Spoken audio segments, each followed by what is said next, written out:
మొదలవ్వాలంటే తెలంగాణ జాగృతి లాగా బలంగా ప్రజల పక్షాన నిలబడి అడిగే వాళ్ళు ఉండాలనే ఉద్దేశంతోనే మేము ఈ జాగృతి జనంబాట కార్యక్రమం మొదలుపెట్టినాం.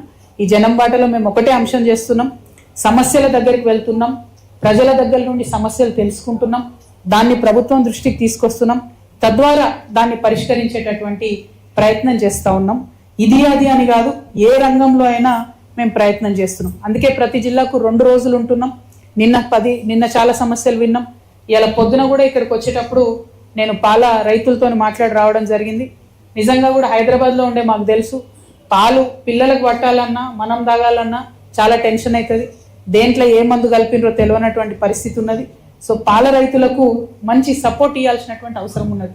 అయితే ఇక్కడ ఉన్నటువంటి పెద్ద నాయకులు వాళ్ళు ప్రైవేట్గా పాల వ్యాపారాలు పెట్టుకున్నారు. ఎస్సీ ఎస్టీ బీసీ హాస్టళ్లకు టెండర్లు లేకుండానే పాలు అమ్ముకొని వాళ్ళు పైసలు సంపాదించుకున్నారు.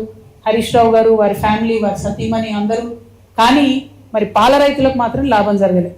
ఈ మాట నేను ఎందుకు చెప్తా ఉన్నా అంటే, ఈ ముఖ్యమంత్రి గారికి సంబంధించినటువంటి ఇప్పుడున్న ప్రభుత్వంలో official PRO of the chief minister గారు అయోధ్య రెడ్డి బోరెడ్డి గారు 2024 సెప్టెంబర్ 22 రోజు 2024 సెప్టెంబర్ 22 రోజు ఒక ట్వీట్ చేసి ఏమనంటే, హరీష్ రావు గారు వారి సతీమణి పాల వ్యాపారంలోకి దిగిండ్రు, టెండర్లు లేకుండా ఎస్సీ ఎస్టీ బీసీ గురుకులాలకు వీళ్ళు పాలు సప్లై చేసుకున్నారు, అది బీసీలకు ఎస్సీలకు ఎస్టీలకు మైనార్టీలకు దక్కాల్సినటువంటి అవకాశాలను వీళ్ళు తీసుకొని వీళ్ళు పాల మీద డబ్బు సంపాదించుకున్నారని చెప్పిండ్రు. కానీ ఆ తర్వాత 4-5 రోజులలో ట్వీట్ గాయం.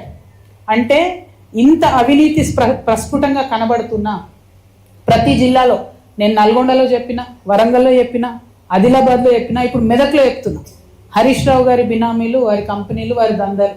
ఇంతవరకు ముఖ్యమంత్రి గారు కనీసం కదులుతలేరంటే హరీష్ రావు గారికి ముఖ్యమంత్రి గారికి ఉన్న అండర్స్టాండింగ్ ఏంటిది, ఎందుకోసం ఆయనను కాపాడుతున్నాడు, ఈ ముఖ్యమంత్రి గారు చెప్పాల్సినటువంటి అవసరం ఉంది. అట్లానే అనేక విషయాలు మీ దృష్టికి తీసుకొచ్చినాం. ఈ తర్వాత ఈ ప్రెస్ మీట్ తర్వాత మరి మెదక్ జిల్లాలో ఉండేటటువంటి పెద్దవాళ్ళు, ఇంటలెక్చువల్స్ అందరినీ కూడా కలుస్తున్నాం. ఆ తర్వాత మళ్ళీ ఇంకా కొన్ని సమస్యలు చూసుకొని మేము హైదరాబాద్ వెళ్ళడం జరుగుతుంది. మీ అందరికీ మెదక్ జిల్లా ప్రజలకు ముఖ్యంగా నేను ఇచ్చేటటువంటి మాట ఏంటంటే, తెలంగాణ జాగృతిలో వచ్చిరా పోయినరా అన్నట్టు కాదు, మేము ఏ జిల్లాకు పోయినా వెళ్ళే ముందు మంచిగా మళ్ళీ అడాప్ కమిటీలు వేసుకుంటున్నాం. మా కమిటీల ద్వారా ఈ సమస్యల మీద నిరంతరం పోరాటం చేస్తాం. తప్పకుండా తెలంగాణ జాగృతి సంస్థ ఇదివరకు ఎట్లా అయితే బలంగా ఉండేనో అంతకంటే ఎక్కువ బలోపేతం చేస్తాం. ప్రతినిత్యం ప్రజల్లో ఉంటాం.